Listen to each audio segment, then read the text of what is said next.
난타전입니다. 기사 같이 보겠습니다. 김, 윤회하는 것 보니 사람인가 싶다. 한, 민주주의자 맞습니까? 라는 얘기가 어제 오갔다라는 거죠. 어디에서? 어제 이 국민의힘 경선 주자들 1대1 토론이 시작이 됐습니다. 그런 제목에서 보시는 것처럼 이런 얘기들이 서로 오갔다라는 건데 이 얘기 직접 들어보고 오실까요?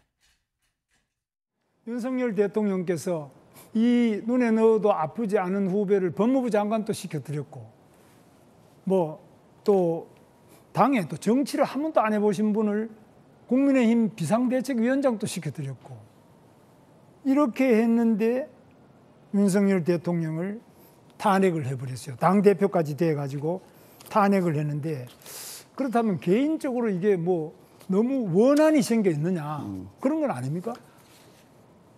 김 후보님, 저는 공직을 개인의 하사품이라고 생각하지 않습니다. 공직을 개인의 소유물이라고 생각하지가 않아요.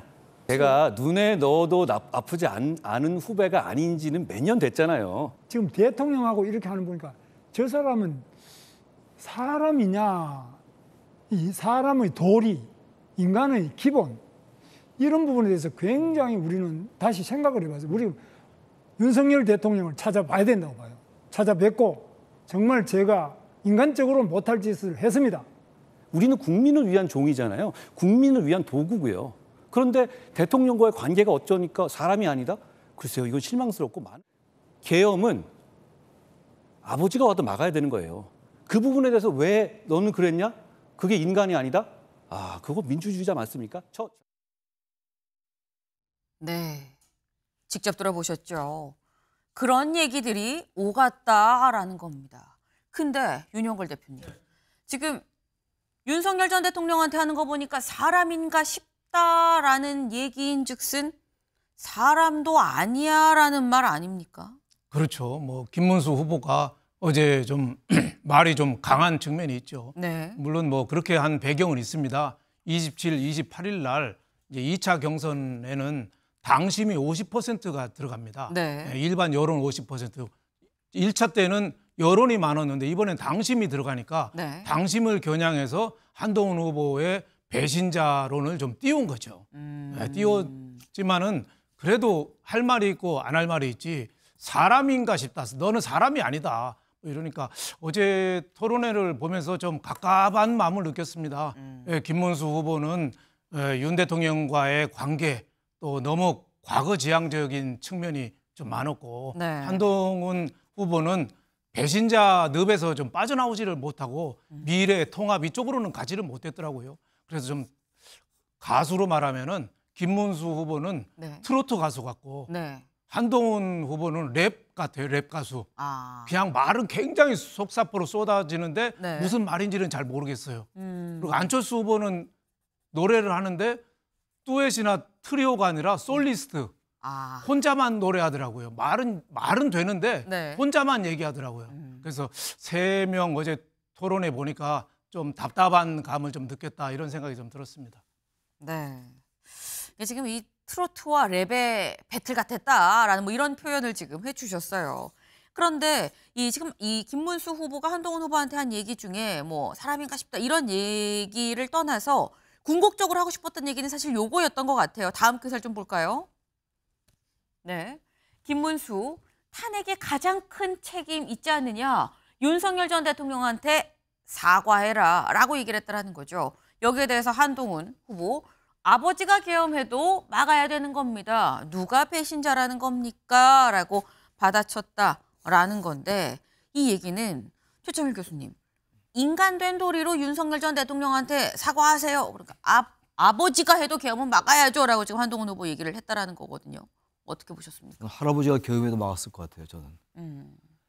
김문수 전 장관, 김문수 후보가 이 상황을 아직도 탄핵 책임, 그리고 배신자 프레임, 아까 우리 윤 대표님 말씀하신 것처럼, 그리고 계엄에 대한 시각 이런 것에서 완전히 뚜렷하게 일관된 입장을 지금 보이고 있거든요. 이건 한 번도 바뀐 적이 없어요. 나경원 의원 이미 이제 탈락했습니다만 나경원 의원하고 김문수 전 장관이 아주 강한 이제 탄핵 반대론자였단 말이죠. 근데 지금 아무리 당원 투표를 의식한다 하더라도 헌법재판소가 대통령을 파면했고 국민의 압도적 다수가 탄핵에 찬성했지 않습니까? 그리고 불법 계엄에 대한 거를 이렇게 본다는 게 국민의힘의 전 시너지 효과 자꾸 반감시킨다. 물론 지금 탄핵 찬성 반대가 2명 후보씩 나눠져 있어요. 4명 4강 중에서. 구도가 명확하게 나뉘었죠. 아주 나눠져 있죠. 정확하게 나눠져 있는데 근데 나눠져 있어서 토론하는 것에서 뭔가 자꾸만 결론을 도출하는 건 좋은데 저러한 시각, 김문수 전 장관의 생각이니까 그분의 생각이니까 자기 주장을 하는 거긴 합니다만 아무리 당원 투표가 50%라 하더라도 저런 시각을 과연 국민 일반, 이른바 우리가 흔히 말하는 중도층이 어떻게 받아들일까. 일단 말씀이 나오겠습니다만 한덕수 대행과의 뭐 단일화 얘기는 계속 있는 거 아니겠어요? 지금 국힘 내부에, 구여권 내부에 말이죠. 근데 저러한 시각이 과연 도움이 될까라는 생각이 들어서 워낙 뭐 시각차가 뚜렷해요. 다른 의제가 나올 그 공간이 없다 이런 얘기인데 저는 그 부분 저런 식의 태도를 계속 유지한다면은 구 여권 전체에 저는 크게 도움이 되지는 않지 않겠는가. 제가 아주 완곡하게 그렇게 말씀드리겠습니다. 예. 네. 사실 이번에 찬탄과 반탄의 구도가 명확하게 좀 그려졌죠. 2대2. 그러다 보니까 특히나 김문수 후보와 한동훈 후보 간의 이 토론은 이 반탄과 찬탄, 이 서로의 1대1 좀 이 토론이기 때문에 당연히 탄핵 얘기, 계엄 얘기가 나오겠건 예상이 좀 됐었던 측면이 분명히 있긴 있습니다. 그런데 그 얘기 말고 탄핵, 계엄 얘기 말고 이런 얘기도 나왔다고 해요. 직접 들어보고 오시죠. 한동훈 후보는 윤석열 정부의 초대 법무부 장관을 하셨습니다. 그리고 조선 제1검이라고 하는데 이렇게 많은 범죄를 저지르고 재판을 이렇게 많은 받는 사람인데 이거 왜 이렇게 되고 있습니까? 제 법무부 장관이었지 이 사건들을 담당했던 검사는 아니라는 것을 먼저 말씀드립니다. 그리고 이재명 대표에 대해서 체포 동의안을 가결시킨 법무부 장관이 바로 저였다는 말씀도 드리고요. 오늘 대법원에서 유죄 확정이 김문수 후보 하나 되시지 않았습니까? 이렇게 되면 저는 김문수 후보님 존경하지만 우리가 이재명 대표를 전과 4번 후보다라고 만약에 김문수 후보가 대통령 후보가 되신다면 공격할 수 없게 되는 것이 아닌지 저는 전과의 숫자로 말씀드리면 오히려 지금 이재명 대표의 확정된 전과 숫자보다 오히려 김 후보님의 숫자가 더 많지 않습니까? 법무부 장관까지 하신 분이 코로나 방역 수칙 위반해가지고 벌금 조금 낸 거 이런 걸 가지고 그렇게 말씀하시는 폭행 네. 지금 얘기는 또 이재명 전 대표 얘기를 하다가 김문수 후보 약간 전과 얘기로도 슬슬쩍 이렇게 좀 넘어갔어요. 네. 요거는 윤여걸 대표님 네. 어떻게 보셨습니까? 저는 뭐 김문수 후보가 뭐 한동훈 후보가 과거 법무부 장관할 때 네. 수사 제대로 안 하고 뭐 했냐. 오히려 이재명 후보가 계속 빠져나왔지 않느냐. 그 체포 동의안도 했는데 그 나중에 구속영장 기각되면서 나왔지 않느냐 네. 하니까 한동훈 후보가 그랬죠. 그건 법무부 장관 소관이 아니라 검사가 하는 거다. 그러면서 되치기를 했어요. 예. 이재명 후보가 전과 4범이라는데 확정된 범죄는 김문수 후보가 더 많다. 뭐 그걸 보니까 네. 저는 일단은 펜싱으로 말하면은 네. 한동훈 후보가 더 많이 찔렀어요. 아하. 점수가 더 많을 거예요. 네. 근데 이거는 정치 토론이잖아요. 근데 한동훈 후보가 그거 찌르는 거 보니까 꼭 검사 같더라고요. 상대방 약점을 파헤치고. 그래서 저는 김문수 후보보다 오히려 한동훈 후보가 저는 더 거기서 감점을 좀 받았지 않느냐 뭐 이런 생각이 들어요. 지금은 어떻게 보면 이재명 후보를 좀 이겨야 되는 전략을 토의하고 할 텐데 네. 이재명 후보 전과 4번보다 당신이 더 많다. 근데 김문수 후보가 더 많은지는 모르겠어요. 과거 뭐 폭행도 좀 관련해서 벌금 30만 원인가 냈다고도 하고 코로나 방역 위반도 해서 뭐 조금 벌금도 내는 것 같아요. 네. 하지만은 김문수 후보는 다 알다시피 과거 민주화 투쟁하면서 감옥을 2번이나 갔던 사람이거든요. 굉장히 감옥살이도 오래 했어요. 네. 근데 아무리 후보 경선이지만 그거를 이재명 후보랑 비교해서 범죄가 더 많다고 꼬집는 거 저는 아직도 한동훈 후보가 검사구나 이런 생각이 들어서 전체적인 평점에서는 한동훈 후보가 펜싱으로는 더 많이 찔렀는지 모르지만 네. 점수를 더 많이 주지는 못하겠다 이런 느낌을 받았습니다.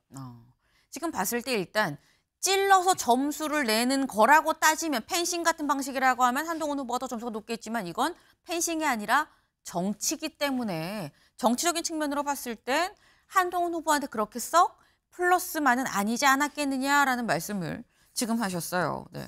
그런데 아까 그 뒷부분에 사실 또 전과 얘기가 막 나왔죠. 근데 전과 얘기를 꼬리로 전광훈 목사 얘기가 또 나왔습니다. 요 얘기 잠깐 들어보고 오시죠. 것이 두 건 다 우연찮게도 다 전광훈 목사님하고 관련된 것들이었습니다. 그렇지 않습니까? 올해 2월에 전광훈 목사 보고 예. 자유민주주의를 수호하기 위한 목사다 이렇게 칭찬해 주시잖아요. 저는 그렇게 생각하는데 그럼 뭐 우리 한동훈 후보님께서는 정광훈 목사가 무슨 사회주의를 하는 그런 목사입니까? 뭡니까? 그런데 전광훈 목사께서는 우리 국민의힘 후보님 포함해서 네. 우리 8명 모두를 떨어뜨려야 한다 이렇게 계속 말씀하고 계십니다. 그런 거는 그건 뭐 말이 안 되는 거. 네, 지금 한동훈 후보는 뭐라고 얘기를 하고 있느냐? 그러니까 뭐 코로나 방역 수칙을 좀 정광훈 목사랑 같이 뭐 있으면서 위반을 하고 이랬다는 건데 그럴 만큼 정광훈 목사랑 상당히 좀 가까운 거 아닙니까? 우리 국민의힘을 완전히 지금 적으로 지금 돌리고 있는 사람들 이렇게 가까운 거 아니에요?라고 좀 물어보고 있거든요. 최창일 교수님. 근데 전광훈 목사 이건은 자유민주주의자라고 얘기하는데 전광훈 목사의 여러 발언들 중에서 보면 말이죠. 자유민주주의라는 측면보다는 좀 이념적 스펙트럼으로 볼 때 상당히 극우적 발언이 많았던 게 사실이에요. 그리고 헌재에 관련된 아주 그 비난 같은 거 이런 걸 볼 땐 자유민주주의의 관점과는 맞지 않는 거죠. 헌법재판소라는 게 대한민국의 최고 헌법기구인데 그 헌재를 자꾸 공격해 왔고 그리고 여러 가지 상황 속에서 뭐 국민의힘 후보 다 떨어뜨렸다. 이건 뭐 얘기할 수 있어요. 오히려 정치적 발언이니까. 근데 자유민주주의 얘기를 하는데 정광훈 목사에서 반론을 제기하니까 그건 사회주의자입니까? 그렇게 얘기하는 건 논법이 맞지는 않죠. 저는 그래서 어제 토론 보면서 말이죠. 물론 한동훈 후보가 검사 표시가 난다. 뭐 그럴 수 있어요. 검사를 해왔으니까. 네. 근데 보는 관점에 따라 다르겠습니다만 김문수 후보의 그 논점이 너무 일관된 건 좋은데 이런 식으로 자꾸 이제 정광훈 목사에 대해서도 옹호하는 논리 자체가 저는 잘 소구하지 않을 것 같아요. 중도층에게. 그리고 아까도 이재명 후보를 수사하지 못하지 않았느냐. 그거는 한동훈 전 대표 말이 맞아요. 그 수사하고 구속하는 건 저긴 검찰의 몫입니다. 법무부 장관이 검찰을 지휘할 수 없어요. 그런 사안에 있어가지고. 그러다 보니까 어제 이 토론이 이런 탄핵에 대한 거, 계엄에 대해서 생각이 다른 건 당연히 나올 수밖에 없습니다만 네. 미래 의제가 너무 생각됐어요. 앞으로 어떻게 하겠다라는 게 양 후보가 전부 어제는 뭐 김문수, 안철수, 한동훈 후보 다 네. 너무 김문수 후보가 이제 탄핵 계엄에 대해서 공격적으로 나오니까 거기에 대해서 잘못됐다는 논리를 얘기하다 보니까 미래에 대한 전망, 미래에 대한 의제, 뭘 앞으로 하겠다 이런 게 너무 없었다. 그게 대단히 아쉬웠다고 저는 봅니다. 예. 네. 사실 아까 조금 전에 윤용걸 대표님께서는 이게 사실 그냥 뭐 펜싱이 아니라 정말 정치기 때문에 한동훈 후보가 오히려 마이너스였을 것 같은데라는 평가를 해주셨는데 사실 또 반대되는 또 말씀을 해주셨어요. 최창일 교수님은 아니다. 한동훈 후보보다는 김문수 후보가 더 마이너스였던 것 같은데 문제는 플러스가 되는 사람을 말씀해 주신 게 아니라 두 분 다 마이너스가 되는 사람을 지금 말씀을 해주셨다라는 거죠. 플러스 되는 사람은 없이 양쪽 다 좀 마이너스다. 미래에 대한 얘기가 정작 비전 얘기가 빠지지 않았냐라는 말씀을 지금 하셨어요. 근데 이 화두에 국민의힘의 대선 경선 후보들 간의 1대1 토론에 등장한 전광훈 목사 어제 진짜 대선 출마를 선언을 했죠.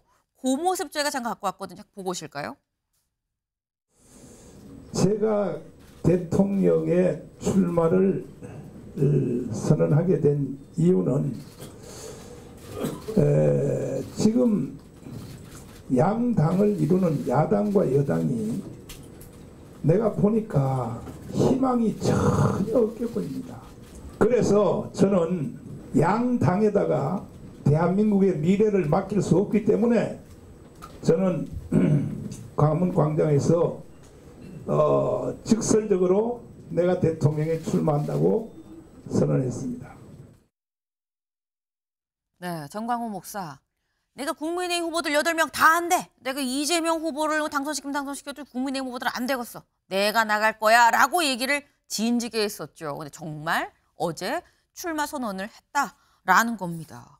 근데 이경민 변호사님, 전광훈 목사가 출마할 자격이 안 된다라는 얘기도 있더라고요. 그렇습니다. 이게 공직선거법 위반으로 이제 네. 벌금 100만 원 이상의 선고를 받고 형이 확정된 후에는 5년 뒤에 출마가 가능하고 네. 집행유예를 받은 경우에는 형이 확정되고 나서 10년 이후에 이제 가능합니다.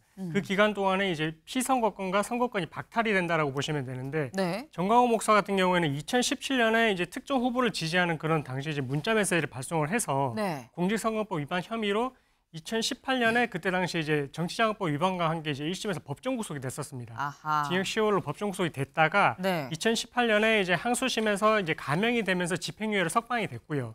그리고 나서 검찰에서 상고를 해서 2019년 9월에 확정이 됐습니다. 네. 그럼 그때로부터 지금 10년 동안은 결국 이제 선거권과 피선거권이 박탈된 상태거든요. 그렇군요. 그러면 대선은 물론이고 총선 그리고 지방선거에 있어가지고 투표권도 없고요. 당연히 출마도 할 수가 없습니다. 아하. 그래서 이 지금 상태에서는 2029년 9월까지는 네. 뭐 대선에 출마한다 이건 말이 안 되는 소리다라고 생각하시면 될 것 같습니다. 네. 근데 그래서 기자들이 한번 좀 물어봤어요. 정광훈 목사한테 대선 출마 가능하세요라고 물어봤는데 거기에 사실상 판결이 무효야라고 얘기를 했다라는 거죠. 이 변호사님. 사실상 판결이 무효라서 출마할 수 있는 방법이 뭐가 있는 겁니까? 사실상 판결이 무효라고 하는 건 제가 법조인으로서 10년 이상 이렇게 있으면서 한 번도 들어본 적이 없거든요. 네. 사실 법적으로 뭔가 이렇게 이 선거권이 뭔가 이제 다시 부활을 하려면 우리가 뭐 대통령이 사면을 해준다든지 네. 뭐 이런 아니면 뭐 재심을 통해서 본인의 이런 제가 이제 다시 뭐 무죄로 뒤집혔다든지 이러면 모르겠지만 그런 장치가 전혀 없는 상태에서 사실상 본인의 선거권이 살아난다? 피선거권이 살아난다? 그거는 저는 좀 납득이 되지 않는 주장인 것 같고 그래서 네. 그거는 정말 본인의 그냥 단순 주장에 불과하다라고 생각하시면 될 것 같습니다. 네. 사실상 지금 설명 들으셨죠. 피선거권은 물론이고 투표권도 지금 현재 정광훈 목사 없는 상태다. 그렇다고 한다면 나중에 이제 선관위에 후보 등록을 할래야 할 수가 없는 상황이다라는 거죠. 네. 그런데 이 정광훈 목사에 대한 얘기가 어제 국민의힘 경선 주자들 간 1대1 토론에 또 화제로 올랐다라는 겁니다. 네. 어제는 뭐 김문수, 한동훈, 안철수, 김문수 이 1대1 토론이 있었죠. 뭐 약간 난타전이다라고 저희는 좀 봤는데 오늘도 1대1 토론이 있습니다. 오늘은 누구랑 누가 토론을 하느냐 같이 볼까요? 네. 오늘 한동훈 후보와 홍준표 후보와 이 두 사람의 1대1 토론이 무려 3시간 동안 진행이 됩니다. 기억하시나요? 누구랑 토론하실 건지 찝으세요. 그랬더니 사랑의 짝대기 서로를 찝었었다라는 거죠. 그래서 1시간 반씩인데 서로를 픽했기 때문에 3시간 동안 오늘 끝장 토론이 사실상 예정이 돼 있다라는 거예요. 근데 오늘 이 토론을 앞두고 홍준표 후보가 이렇게 얘기를 했다고 합니다. 아니 내가 설렁설렁 하려고 했는데 김문수 선배가 당하는 거 보니까 저렇게 놔둬서는 안 되겠다는 생각이 좀 드네. 내가 오늘 야무지게 해보려고 라고 얘기를 했다라는 거예요. 윤용걸 대표님. 네. 홍준표 후보가 좀 야무지게 해보겠다라고 얘기했는데 앞서 사실 뭐 키높이 구두, 뭐 보정속옷 이런 얘기 다 좀 나왔거든요. 논란이 좀 되기도 했습니다. 오늘은 뭘 들고 나올까요? 물론 뭐 배신자로는 뭐 들고 나오겠습니다만은 네. 그래도 저 여당이잖아요. 예, 지금은 뭐 대통령이 아니기 때문에 여당은 아니라고 볼 수 있지만 그래도 구여권인데 네. 좀 미래에 대한 책임감 그리고 또 탄핵이라든지 계엄에 대한 반성 그리고 국민 통합 뭐 이런 거를 좀 얘기해야 되고 또 지금 경제 성장률이 지난 분기에 0.1%, 2% 마이너스로 지금 4분기째 굴러 떨어졌잖아요. 이런 거에 대한 진짜 IMF 저 2008년 리먼 브러더스 사태보다 지금이 훨씬 위험하고 나쁘거든요. 또 관세 협상까지 있는데 네. 이런 위기에 대해서 너무 어제 보면은 한가한 것 같아요. 저 사람들이 그 국힘 토론회를 어제 보고서 야 조선시대 때 저 효종 때 예속 논쟁 같다. 왕비 왕 어머니 며느리 죽으니까 네. 상복을 몇 년 입어야 되느냐고 남인하고 서인하고 머리 터지게 싸웠거든요. 네. 지금 국민의힘이 그 꼴 같아요. 지금 잘못한 거는 반성하고 미래를 향해서 우리가 어떻게 가야 될까 이거 해야 되는데 홍준표 후보도 며칠 전에는 뭐 키높이 구두 왜 신냐 뭐 머리가 진짜 생머리냐 뭐 가발 얘기겠죠. 저런 얘기를 왜 하냔 말이에요. 그래서 좀 어제 김문수 후보가 한동훈 후보 펜싱 찌르는 거에 몇 개 맞았어요. 팩트가 좀 틀리고 네. 예, 본인 또 전과 같은 것도 그거 없다고 그랬는데 금방 나오고 여러 가지 법무부 장관이 왜 수사 못했냐고 또 하는데 사실 검사가 수사하는 거잖아요. 그래서 오늘 홍준표 후보는 좀 팩트 체크에 대해서 좀 분명하게 할 건 하고 해야지 된다 이런 생각이 좀 듭니다. 네.